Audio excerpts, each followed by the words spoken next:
오늘 우리에게 주신 하나님의 말씀은 마태복음 20장 17절에서 34절의 말씀입니다. 마태복음 20장 17절에서 34절의 말씀입니다. 제가 봉독하겠습니다. 예수께서 예루살렘으로 올라가려 하실 때에 12 제자를 따로 데리시고 길에서 이르시되, 보라, 우리가 예루살렘으로 올라가노니 인자가 대제사장들과 서기관들에게 넘겨짐에 그들이 죽이기로 결의하고 이방인들에게 넘겨주어 그를 조롱하며 채찍질하며 십자가에 못 박게 할 것이나 제3일에 살아나리라. 그때 세베대의 아들의 어머니가 그 아들들을 데리고 예수께 와서 절하며 무엇을 구하니? 예수께서 이르시되 무엇을 원하느냐? 이르시되 나의 이 두 아들을 주의 나라에서 하나는 주의 우편에 하나는 주의 좌편에 앉게 명하소서. 예수께서 대답하여 이르시되 너희는 너희가 구하는 것을 알지 못하는도다. 내가 마시려는 잔을 너희가 마실 수 있느냐? 그들이 말하되 할 수 있나이다. 이르시되 너희가 과연 내 잔을 마시려니와 내 좌우편에 앉는 것은 내가 주는 것이 아니라 내 아버지께서 누구를 위하여 예비하셨든지 그들이 얻을 것이니라.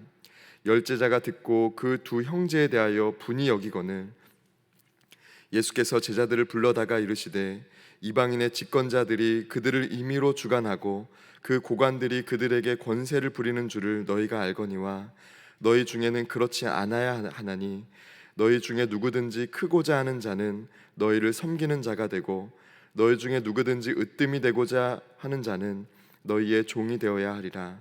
인자가 온 것은 섬김을 받으려 함이 아니라 도리어 섬기려 하고 자기 목숨을 많은 사람의 대속물로 주려 함이니라. 그들이 여리고에서 떠나갈 때에 큰 무리가 예수를 따르더라. 맹인 두 사람이 길가에 앉았다가 예수께서 지나가신다 함을 듣고 소리질러 이르되 주여 우리를 불쌍히 여기소서. 다윗의 자손이여 하니 무리가 꾸짖어 잠잠하라 하되 더욱 소리질러 이르되 주여 우리를 불쌍히 여기소서. 다윗의 자손이여 하는지라. 예수께서 머물러 서서 그들을 불러 이르시되 너희에게 무엇을 하여 주기를 원하느냐? 이르되 주여 우리의 눈 뜨기를 원하나이다. 예수께서 불쌍히 여기사 그들의 눈을 만지시니 곧 보게 되어 그들이 예수를 따르니라. 아멘. 오늘도 하루의 첫 시간을 주님께 드리는 여러분을 주님의 이름으로 축복합니다.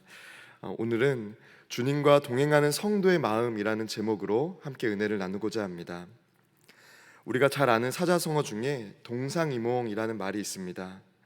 같은 침상에서 잠을 자도 꿈은 다르게 꾼다라는 말인데요, 겉으로는 같이 행동하면서 혹은 같은 것을 바라보면서 속으로는 각각 다른 것을 생각한다라는 의미를 갖고 있는 말입니다. 오늘 주님과 함께 길을 걸었던 제자들의 마음이 그렇습니다. 오늘 17절의 말씀은 예수께서 제자들과 함께 예루살렘으로 올라가실 때라는 시간과 또 어떤 모습으로 어떤 사람들과 함께 길을 걷고 있는지를 말씀하셨습니다. 주님과 함께 예루살렘으로 길을 걸었던 제자들, 여러분 그 제자들의 마음에는 높아지는 것이 그들의 관심사였고 또 세상적으로 성공하는 것이 그들의 마음에 있는 그 품은 마음이었습니다. 그런데 오늘 예수님은 예루살렘으로 올라가시면서 하나님의 뜻을 이룰 때가 가까움을 아시고 제자들에게 다시 한번 이제 주님이 받아야 될 그 고난, 순환에 대해서 말씀하십니다. 16장에 가이사랴 빌립보에서 예수님이 겪어야 될 순환에 대해 제자들에게 말씀하셨고 17장 변화산에서도 예수님이 겪어야 될 고난에 대해서, 십자가 고난에 대해서 제자들에게 말씀하셨습니다. 이제는 그때가 가까움에 따라서 예수님은 제자들에게 한 번 더 주님이 겪어야 될 고난에 대해서 오늘 18절과 19절에서 말씀하고 계세요. 그런데 제자들은 그런 예수님과, 그런 결의에 찬 예수님과 함께 길을 걸어가면서도 자신이 성공해야 되는 것, 또 그들이 높아질 것에만 관심을 두고 있었다는 거죠. 여러분, 제자들만 그랬던 것이 아닙니다. 제자들의 가족도, 예수님과 함께 있는 그 제자들의 가족들도 마찬가지였습니다. 어떻게 하면 내 아이가 더 높은 자리에 있을 수 있을까? 여러분, 오늘 20절부터 나오는 그 한 어머니, 제자의 어머니가 보여주는 그 모습이 바로 그거잖아요. 예수님의 제자로서 두 아이가 있지만 그 아이들이 한 명은 예수님의 우편에, 한 명은 주의 좌편에 있기를 원합니다 라는 것이 그 제자의 어머니의 솔직한 마음이었습니다. 여러분, 오늘 말씀을 통해서 우리도 오늘 주님과 동행한다고 고백하는 성도인데 우리가 어떤 마음을 품어야 될지, 어떤 마음을 품고 주님과 동행하며 살아가야 될지를 함께 몇 가지로 나누고자 합니다. 첫째는 순종의 마음입니다. 오늘 18절과 19절 함께 읽도록 하겠습니다. 보라, 우리가 예루살렘으로 올라가노니 인자가 대제사장들과 서기관들에게 넘겨짐에 그들이 죽이기로 결의하고 이방인들에게 넘겨주어 그를 조롱하며 채찍질하며 십자가에 못 박게 할 것이나 제3일에 살아나리라. 아멘. 여러분, 오늘 말씀을 보니까요, 예수님이 겪어야 될 고난에 대한 그 표현 중에 넘겨지다 혹은 넘겨주다라는 표현들이 나옵니다. 세상의 권세에 예수님이 굴종하는 게 아니라는 것을 우리는 기억해야 됩니다. 죽음의 권세에 예수님이 패배자와 같이 자신을 포기하여서 내어준 것이 아니라는 것을 우리는 기억해야 됩니다. 왜 그렇습니까? 오늘 예수님이 자신의 죽음까지도 감수하며 하나님의 뜻을 이루기 위해 순종하는 것은 자신이 어떤 것을 할 수 있는 능력이 없기 때문에 혹은 자신의 인생에 대해서 포기했기 때문이 아니라 하나님의 뜻을 이루고자 하는 목적이 있기 때문이었습니다. 여러분, 그렇습니다. 성도에게는 순종의 마음이 있어야 되는데 내게 어떤 능력이 없어서 저 사람보다 내가 더 뛰어나지 못하거나 저 사람보다 힘이 없기 때문이 아니라 하나님의 뜻을 이루기 위해서 우리는 순종의 마음을 가져야 된다는 것이죠. 여러분은 어떻습니까? 순종하며 살아갈 때에 과연 내가 이렇게까지 해야 되는가? 이 사람이 무엇이라고 내가 이렇게까지 순종해야 되는가? 성경이 무엇이라고 내가 이렇게까지 순종해야 되는가라고 마음이 들 때가 있으시다면 여러분, 오늘 예수님의 모습을 기억하시기 바랍니다. 하나님의 뜻이라면 자신을 내어주는 것도 기꺼이 감당하셨던 그 주님의 마음, 여러분, 그 마음을 품고 저와 여러분도 하나님의 뜻에 순종하는 저와 여러분의 삶이 되시기를 주님의 이름으로 축복합니다. 주님의 뜻을 이루고자 하기 위해서는 순종의 마음이 필요하다는 거예요. 여러분, 우리가 왜 원수를 사랑해야 될까요? 그 원수의 그렇잖아요. 원수의 모습을 보면 여러분, 이쁜 모습 보이지 않잖아요. 칭찬할 모습이 보이지 않잖아요. 또 칭찬할 말도 생각나지 않잖아요. 그런데 오늘 예수님은 우리에게 원수까지도 사랑하라고 말씀하십니다. 왜 우리가 그를 사랑해야 될까요? 하나님의 뜻을 이루기 위해서 우리는 원수까지도 사랑하는 순종의 마음을 가져야 됩니다. 그가 예뻐서 혹은 그가 나에게 이제 선대하는 모습을 가졌기 때문이 아니라 주님의 뜻을 이루기 위해서 그 원수까지도 나를 사랑하지 않고 나를 이쁘게 바라보지 않는 그 사람까지도 우리는 사랑할 수 있어야 된다는 거죠. 여러분, 사랑하는 것만 그렇지 않습니다. 우리가 오늘 하루를 살아갈 때에 순종해야 되는 일들이 참 많습니다. 여러분, 그때에 자신을 내어주기까지 하나님의 뜻을 이루기 위해 순종하셨던 주님처럼 여러분의 삶을 순종하는 마음으로 가꾸어 가시기를, 그래서 하나님의 뜻을 이루어 가시기를 주님의 이름으로 축복합니다. 둘째는 섬김의 마음입니다. 27절과 28절의 말씀을 함께 읽겠습니다. 너희 중에 누구든지 으뜸이 되고자 하는 자는 너희의 종이 되어야 하리라. 인자가 온 것은 섬김을 받으려 함이 아니라 도리어 섬기려 하고 자기 목숨을 많은 사람의 대속물로 주려 함이니라. 아멘. 오늘 예수님의 제자의 한 어머니는 자기의 아들들이 높은 자리에 앉기를 바라는 마음으로 한 명은 주의 우편에, 한 명은 주의 좌편에 앉기를 원합니다라고 말합니다. 그런데 오늘 이에 대해서 예수님은요 이렇게 말씀하시는 거예요. 22절에 너희는 너희가 구하는 것을 알지 못하는도다. 내가 마시려는 잔을 너희가 마실 수 있느냐라고 오히려 대묻습니다.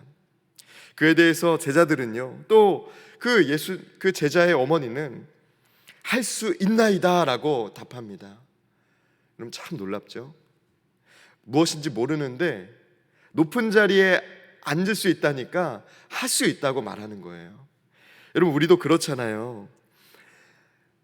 내가 어떤 일을 감당해야 되는지, 그 자리에 가서 무엇을 해야 되는지, 어떤 사명이 있는지 모르고, 얼마나 내가 철저하게 낮아져야 되고 깨져야 되는지를 모르고 높아진다고만 하면 기쁨으로 제가 그 일을 하겠습니다라고 여러분 말할 때가 있잖아요. 오늘 제자들의 모습 그랬다는 것이죠. 제자들의 마음은 높아지는 데에만 관심이 있었기 때문에 그 자리가 어떤 자리인지, 그 자리가 얼마나 많은 희생과 헌신과 깨어짐이 있는 자리인지를 알지 못했다는 것이죠. 예수님은 으뜸이 되고자 하는 자는 종이 되어야 한다라는 말씀으로 오늘 그 제자들에게 말씀하고 있습니다. 여러분 세상적인 성공 중요합니다. 그런데 하나님께 기억되는 인생, 하나님께 기억되는 성공을 하는 사람이 더 중요하잖아요. 그 사람은 어떤 마음을 품은 사람입니까? 바로 섬김의 마음을 품은 사람입니다. 28절에 보니까 인자가 온 것, 주님께서 이 땅에 오신 것은 섬김을 받으려 함이 아니라 도리어 섬기려 함을 위해서다라고 말씀하고 계십니다. 여러분 오늘 저와 여러분을 하나님께서 세우시는 자리가 있습니다. 사람들에게 박수받고 여러분 사람들에게 칭찬받고 존귀함을 받는 자리에 여러분 혹시 서 계시다면 여러분 그 자리가 어떤 자리인지를 주님 안에서 분별하시기 바랍니다. 사람들에게 칭찬받는 자리, 사람들로부터 영광을 받는 자리에 서 계시다면 하나님께서 그 자리에서 우리가 무엇 하기를 원하시는지를 분별해야 된다는 것이죠. 그것은 바로 섬김입니다. 나에게 박수치는 자들을 위해서 오히려 우리는 섬기는 마음을 가져야 하고, 내가 높아진, 내가 성공한 그 자리에서 우리는 내가 영광을 다 받으려는 것이 아니라 영광은 하나님께 올려드리고 나는 그들을 섬기는 모습으로 있어야 된다는 것을 기억해야 합니다. 여러분 혹시 자녀들이 여러분이 기도한 대로 좋은 성공을 거둔 자리에 서 계세요? 그렇다면 우리가 자녀를 위해서 기도해야 됩니다. 하나님, 우리 자녀를 높여주셔서 감사합니다. 그러나 그 자리에서 섬김의 마음을 품고 약한 자들, 또 그들을 존경하는 자들에게 오히려 섬길 수 있는 마음을 허락해 주세요라고 우리 자녀들의 마음을 위해서 기도해야 된다는 것이죠. 예수님은 인생의 방향을 가진 분이었습니다. 오늘 말씀을 보니까 예수님은 높아지고 섬김을 받고 점점 위로 가는 방향을 선택한 분이 아니라 사람들을 섬기려 하고 낮은 자를 향해서 눈을 갖고 관심을 갖는 아래로의 방향을 가진 분이었다는 것이죠. 저와 여러분이 오늘 예수님처럼 예수님과 같은 마음의 방향을 가지고 삶을 살아가는 그런 복된 성도, 정말 진정한 주님의 제자가 되시기를 주님의 이름으로 축복합니다. 셋째는 긍휼의 마음입니다. 우리 34절의 말씀을 함께 보도록 하겠습니다. 예수께서 불쌍히 여기사 그들의 눈을 만지시니 곧 보게 되어 그들이 예수를 따르니라. 아멘. 오늘 말씀에 보면 약한 자를 외면하지 않으시는 주님의 모습을 볼 수 있습니다.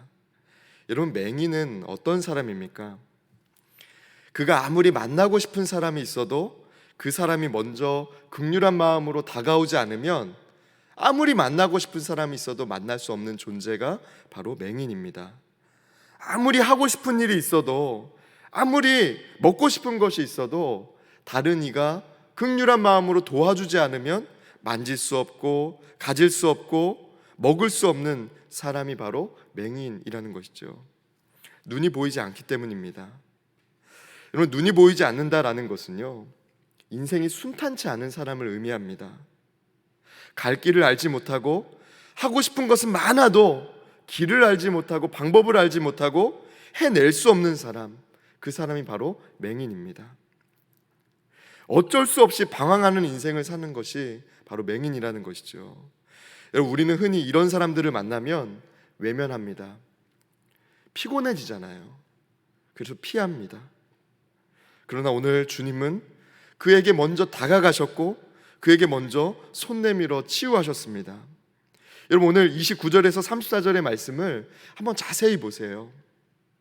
맹인들이, 두 사람의 맹인이 예수님께 막 부르짖습니다. 주님, 우리를 불쌍히 여겨주세요. 다윗의 자손으로 오신 주님, 우리를 불쌍히 여겨주세요 라고 외치니까 예수님과 함께 있던 제자들과 사람들이 시끄럽게 하지 말라고, 조용히 하라고 꾸짖습니다. 여러분, 이게 오늘 우리의 모습 아니에요? 도움이 필요해서 또 어떻게 살아가야 될지 방법을 알지 못하고 길을 알지 못해서 때로는 모난 돌처럼 사람들에게 피해를 주는 것처럼 느껴지도록 소리치고 있는 사람들, 제가 어떻게 살아가야 될지 모르겠습니다, 저 좀 도와주세요 라고 외치는 사람들, 그렇게 도움을 구하는 사람들을 우리는 외면하고 심지어 꾸짖지 않습니까? 절차를 밟아오세요, 조용히 좀 하세요 라고 외치지 않습니까? 주님은 그들을 향해 먼저 다가가셨습니다. 손 내미셨습니다. 그들의 필요를 채워주시고자 긍휼히 여기시고 그들에게 도움을 주셨습니다. 긍휼히 여기는 마음을 실천하는 삶을 우리에게 보여주셨다는 거죠. 부유하고 베푼 것을 갚을 수 있는 능력이 있는지, 은혜를 알고 고마워하는 사람인지를 판단하면서 주님은 손 내밀지 않으셨습니다. 자격을 갖추었을 때에만 손 내미신 분이 아니었다는 거예요. 긍휼의 마음을 가지고 그를 판단하지 않고 먼저 손 내미신 분이 우리 주님의 모습, 주님의 마음이었습니다. 여러분, 오늘 우리는 성도라고 부릅니다. 성도는 어떤 사람입니까? 주님께서 나와 함께 하시는 것을 믿고, 임마누엘의 주님을 믿고 그분의 길을 걷는 사람이 바로 성도이죠. 오늘 우리는 주님과 동행하며 어떤 마음으로 길을 걷고 있는지 우리의 마음을 점검해야 됩니다. 사무엘상 16장 7절은 이렇게 말씀합니다. 여호와께서 사무엘에게 이르시되 그의 용모와 키를 보지 말라. 내가 이미 그를 버렸노라. 내가 보는 것은 사람과 같지 아니하니 사람은 외모를 보거니와 나 여호와는 중심을 보느니라 하시더라. 아멘. 주님은 사무엘 당시만이 아니고 오늘 우리의 마음의 중심을 보고 계십니다. 오늘 기도하실 때 구해야 될 것들이 많이 있으시죠? 필요한 것들, 또 건강이나 자녀들의 성공, 또 우리의 성공을 위해서 우리 기도할 게 참 많잖아요. 그러나 오늘은 특별히 여러분의 마음을 점검하시고 여러분의 마음의 방향을 하나님이 기뻐하시는 마음의 방향이 될 수 있도록 기도하시는 데에 초점을 두셨으면 좋겠습니다. 오늘 본문에 나오는 제자들처럼 내가 동상이몽의 꿈을 꾸고 있진 않은지, 주님과 함께 길을 걸어가면서 다른 것 주님께 외치는 사람이 아닌지, 아니면 주와 같은 마음으로 길을 걷는, 주님을 기쁘시게 하는 모습으로 길을 걷고 있는지를 점검하시기 바랍니다. 저와 여러분이 주님을 기쁘시게 하는 마음으로 날마다 주님과 동행하는 저와 여러분의 삶이 되시기를 주님의 이름으로 축복합니다. 시간 함께 기도하겠습니다. 살아계신 하나님, 오늘 우리가 주님과 함께 길을 걸을 수 있도록 은혜 주시고 또 우리와 늘 동행하여 주시니 감사드립니다. 주님, 주님과 함께 길을 걸어갈 때에 우리가 동상이몽하지 않고 주님과 같은 마음을 품고 길을 걸어갈 수 있도록, 주님이 긍휼히 여기시는 자가 있다면 우리도 그를 긍휼히 여기며, 주님께서 손 내밀기 원하시는 자가 있다면 그에게 먼저 손 내밀고, 또 주님이 품으라는, 섬기라는 마음을 주시면 기쁨으로 섬기는 마음을 품을 수 있는 온전한 성도, 온전한 제자의 삶이 될 수 있도록 인도하여 주시옵소서. 주님, 우리의 마음의 방향이 하나님이 기뻐하시는 마음의 방향되기를 원합니다. 때로는 우리도 제자들처럼 우리가 원하는 것, 우리가 높아지는 것에만 관심을 둘 때가 있습니다.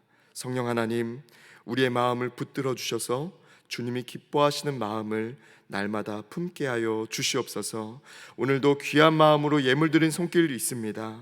이 예물에 담긴 마음의 소원을 주님 받아주시고 하나님의 때에 하나님의 방법으로 이 마음의 소원이 하나님의 뜻을 이루는, 하나님의 역사가 이 가정 가운데 일하시는 것을 보는 그런 믿음의 예물 될 수 있도록 축복하여 주시옵소서. 오늘 우리가 하루의 첫 시간을 주님께 올려드리며 기도합니다. 주님, 우리의 기도가 땅에 떨어지는 기도가 되지 아니하고 하나님께서 응답하시는 기도가 될 수 있도록 역사하여 주시옵소서.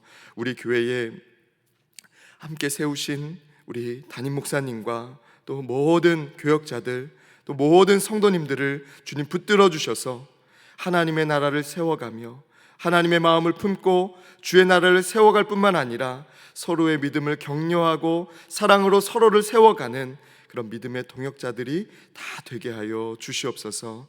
주님께 모든 것 감사드리며 예수 그리스도의 이름으로 기도드립니다.